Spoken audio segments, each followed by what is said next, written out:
Hi, I'm Anna. Today is May 17th. The champagne glasses clinked. The flags stood side by side.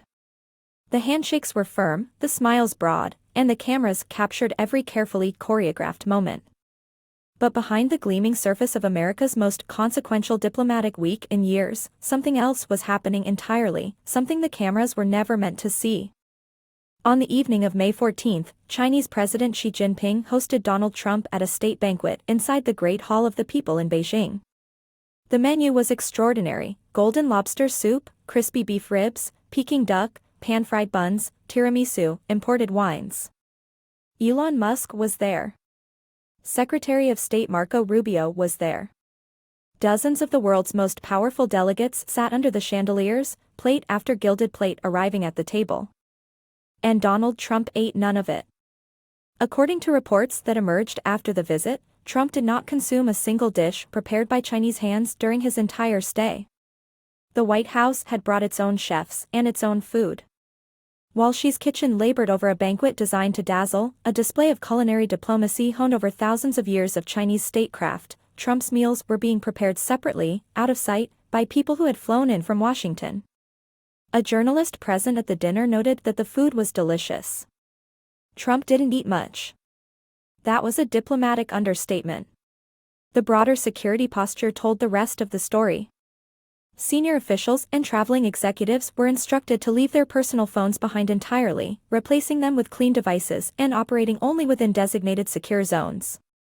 U.S. intelligence has spent years documenting Chinese cyber operations, groups that American authorities say have infiltrated federal systems, power grids, and telecommunications networks. One official described the threat plainly: China conducts exhaustive research on every member of a visiting American delegation, from the most senior officials down to the most junior staff. When the stakes are that high, a plate of roast duck becomes a calculation.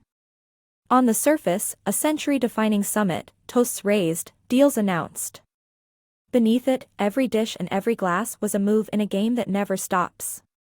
While Trump and Xi were exchanging pleasantries in Beijing, a different alarm was sounding back in Washington.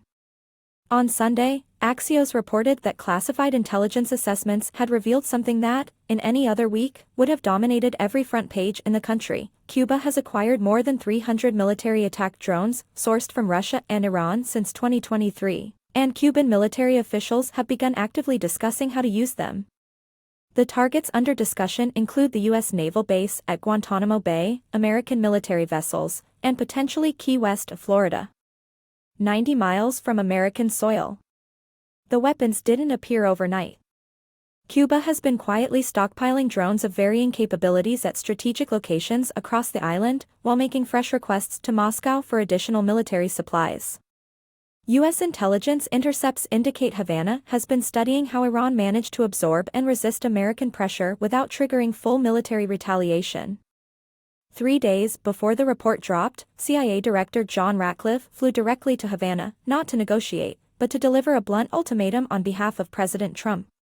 When reporters later pressed Trump on whether the Pentagon was preparing military action against Cuba, he paused. "Well, it depends on what your definition of military action is."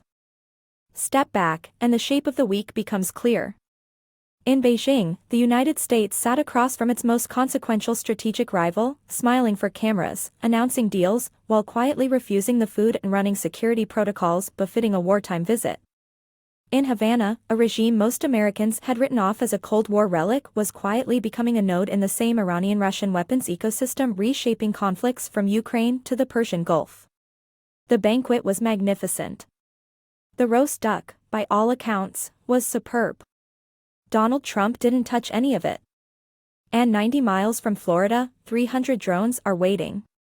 That is the world this week revealed, and the one every capital on Earth is now reckoning with.